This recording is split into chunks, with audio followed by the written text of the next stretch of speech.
Você sabia que 1 a cada 5 homens de até 35 anos de idade já tá com questão de disfunção erétil? Será que isso tem a ver com o excesso de pornografia ou é só mito?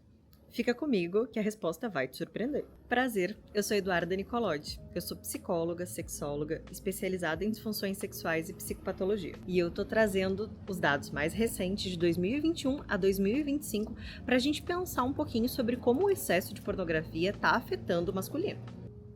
Eles fizeram um estudo com 3.419 homens, juntando pessoas de 18 a 35 anos, e descobriram que aqueles com disfunção erétil tinha 21% de chance de ser por conta do excesso de pornografia. O que me parece mais interessante é pensar que entre os jovens, em 1999, tinha uma prevalência de 5% dos casos de disfunção erétil, e agora, em 2020, a gente chegou a 25% dos jovens falando sobre disfunção erétil. Mas o que exatamente da pornografia acaba sendo tão prejudicial? Tem uma questão do scroll infinito, né? O excesso dopaminérgico que a gente já tá cansado de ouvir, mas que é isso, é um excesso de estímulo super interessante que não acaba nunca, é o scroll infinito mesmo. Daí o cérebro começa a acostumar a pensar sempre em alguma coisa nova, é sempre um vídeo novo.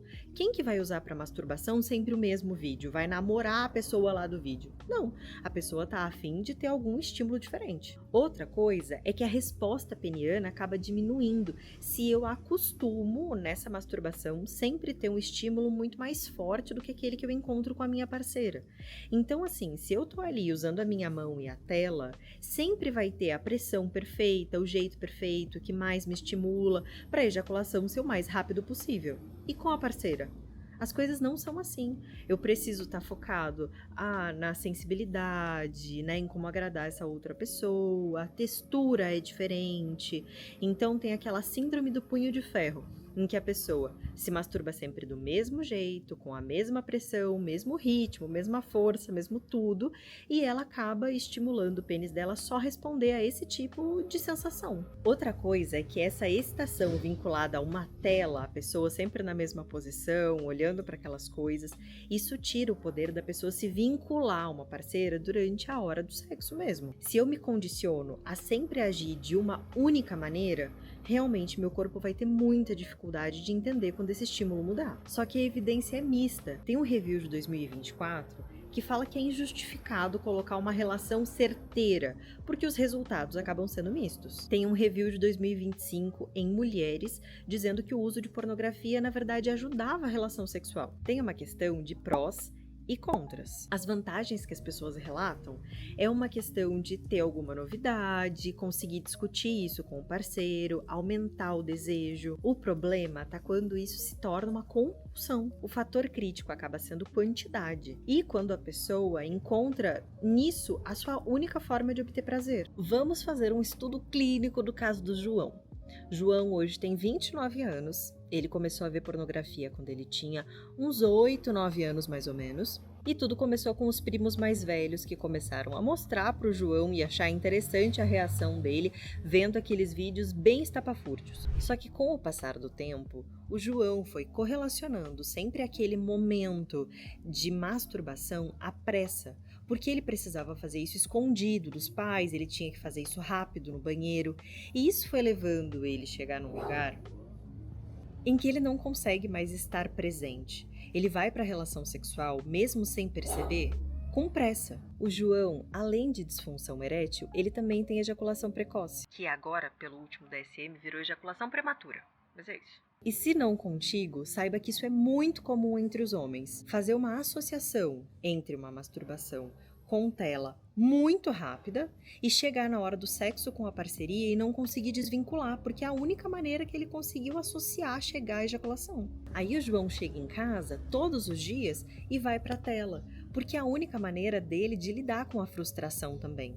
Muitas pessoas usam a pornografia e a masturbação como uma forma de lidar com dias difíceis, é como agora é meu momento, eu vou relaxar. E tudo bem se isso fosse de vez em quando, mas acaba não sendo, é um excesso. Já para adiantar as coisas, eu vou deixar aqui embaixo o link para vocês baixarem um e-book que eu fiz, ele é curto, ele é gratuito e que ficou super prático para a gente debater como fazer 30 dias de detox da pornografia e ver como o teu corpo se adequa para que tu consiga ter muito mais prazer com estímulos diferentes. O que a neurociência mostra com esse excesso de pornografia?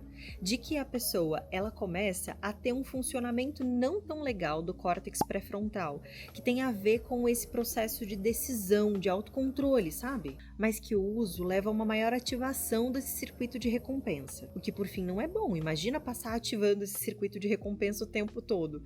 Parece que o resto da vida meio que perde a graça. A mesma coisa que acontece com o excesso de tela em outros contextos. Acaba que nada da vida consegue ser tão legal quanto aquele excesso de informações que nos bombardeia o tempo todo, sabe? Dentro desse link que vocês vão fazer o download desse micro livrinho, tem ali também um questionário para que vocês possam perceber se o uso já está nocivo ou se não, ainda está tudo bem. Quando vocês estiverem fazendo esse pacote de 30 dias sem pornografia, o legal é que vocês possam ir anotando como que tá indo a excitação com a parceria, se isso fez diferença, não fez, tentar ter relações sexuais e perceber os teus pensamentos, perceber a tua sensibilidade. Tudo é sobre perceber a tua sensibilidade. Muitas pessoas acabam vivendo a vida e usando a pornografia, usando o celular, usando tudo ao redor, sem se perceber. E sim, eu tenho pacientes que usam uma pornografia educativa.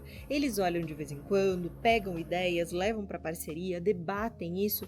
Isso é um uso negativo? Não. Uma das tarefas é o foco sensorial. A gente começa tirando a pornografia e recolocando toques calmos, como se fosse uma massagem feita com a parceria. Então vocês podem marcar um dia na semana para tocar o corpo do outro e perceber a sensibilidade. Quando eu falo para pesquisar sobre sexo tântrico, não é aquela loucura, aquela putaria e pornografia, não. Eu tô falando de olhar as técnicas mesmo, como funciona o toque no corpo do outro, que não é um toque assim, ele é um toque contínuo, e pedindo pro outro te falar como que aquele toque é sentido, o que aquela pessoa gosta, o que ela não gosta, o que é bom. Esse corpo acaba ficando morto, porque na masturbação, qual que é o foco? Só o estímulo peniano, unicamente. E aí o resto? E a sensibilidade? Como que a gente acaba com essa ejaculação prematura? Como que a gente acaba com essa disfunção erétil? Fazendo essa pessoa estar presente de corpo todo. Então o foco sensorial, ele começa em duas etapas. A primeira é esse toque pelo corpo, mas sem atingir o genital. Eu vou tocando esse corpo e despertando esse corpo, fazendo massagens, a parceira em mim e eu na parceira, e trocando informação e tendo um momento de intimidade. Olho no olho, sentindo o cheiro daquela pessoa, a textura da pele. Já num segundo momento, a gente coloca, depois de 1 ou 2 semanas, o toque no genital também, mas o foco não é genital. É continuar despertando esse corpo e se aproximando desse mundo de sensações que está disponível e que a gente de alguma forma não se conecta, e aí poder colocando isso no genital também. Outras coisas que podem ajudar: reduzir a ansiedade, fazer atividade física, ter uma higiene do sono. E se tu perceber que tem alguma coisa que ainda não tá legal, procura ajuda, vem pra terapia. As evidências, elas apontam uma associação, não uma causalidade direta. O problema tá no excesso, e quando essa pornografia precisa começar a aumentar a intensidade, estímulo, alguma coisa que tu percebe que não é muito legal. Mas sim, tem um tratamento muito eficaz e reversível para esses casos. Então, baixa o detox de pornografia de 30 dias e vê como é que tu te sai. De repente isso melhore muito a tua sensibilidade e aí, por fim, a tua conexão com a parceria também. Então, se tu ainda não deixou, coloca o teu like, comenta alguma coisa, compartilha com aquele amigo que de repente está precisando.